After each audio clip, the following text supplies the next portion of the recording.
நான் லக்ஷ்மி. இது bed time story. கதையோட பெயர் வியாபாரியும் காக்காவும். ஒரு ஊர்ல இருந்த வியாபாரி ரொம்ப வேலைகள்லாம் செஞ்சுட்டு களைப்போட ஒரு மரத்துக்கு அடியில படுத்து தூங்கிட்டு இருந்தாராம். அந்த மரத்திலேயே வாழ்ந்துட்டு இருக்க ஒரு காக்கா சாப்பாடெல்லாம் அலைஞ்சு தேடி சாப்பிட்டுட்டு அதோட கூட்டுக்கே திருப்பி வந்துதான். அப்போ அந்த வியாபாரி மரத்துக்கு கீழே தூங்கிட்டு இருந்ததை அந்த காக்கா பார்த்துதான். அந்த காக்காவுக்கு அதோட மரத்துக்கு கீழே தூங்குறது அதுக்கு பிடிக்கலையாம். அந்த மரம் தன்னோடது மட்டுமே அது நினைச்சுக்குச்சான். வேற எந்த பறவைகளையும் அங்க சேர்க்கவும் இல்லையாம்.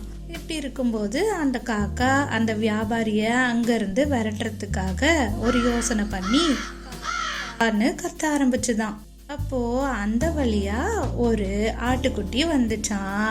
அந்த ஆடு கேட்டுதான் காக்கா கிட்ட, ஏன் நீ இங்க கத்திக்கிட்டு இருக்க அப்படின்னு கேட்டுச்சான்.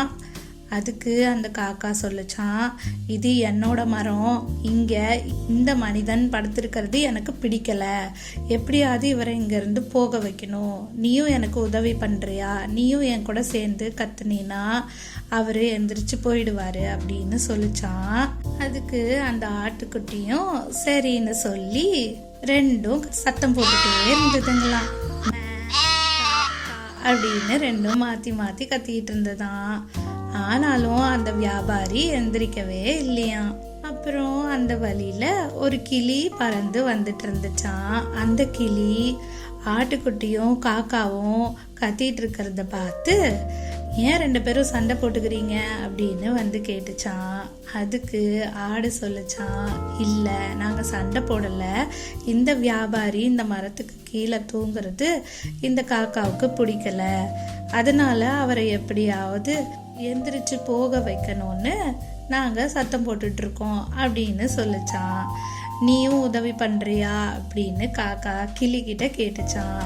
சரின்னு சொல்ல காக்கா கிளி ஆட்டுக்குட்டி மூணுமே அந்த வியாபாரி கிட்ட நின்று சத்தம் போட்டுட்டு இருந்துதான். இப்படியே சத்தம் போட்டுட்டு இருக்கும்போது நாலாவதா ஒரு சத்தம் கேட்டுச்சான். அந்த கிளி ஆட்டுக்குட்டி அப்புறம் காக்கா பயந்து போய், என்ன சத்தம் இது, நம்ம மட்டும்தானே இங்க இருக்கோம், நாலாவதா ஒரு குரல் கேக்குதே அப்படின்னு நினைச்சு பயந்துச்சான். ஆட்டுக்குட்டி சிங்கம் தான் வரப்போது போல இருக்கு, நான் போயிடுறேன் அப்படின்னு பயந்து ஓடிடுச்சான்.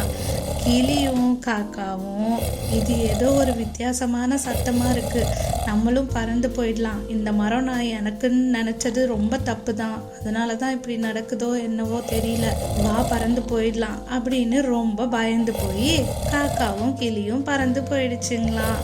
அந்த சத்தம் என்னன்னு தெரியுமா? அது அந்த களைப்புல தூங்கிட்டு இருக்க அந்த வியாபாரியோட கொரட்டை சத்தம் தான் அது. அந்த வியாபாரி அங்கேயே நல்லா தூங்கி எழுந்திரிச்சு அப்புறம் அவரோட வீட்டுக்கு போனாராம். காக்கா சுயநலமா யோசிச்சதால காக்காவால அந்த மரத்துல இருக்க முடியல, பயந்து பறந்தும் போயிடுச்சு. நாம எப்பவும் சுயநலத்தோட எதையும் யோசிக்க கூடாது.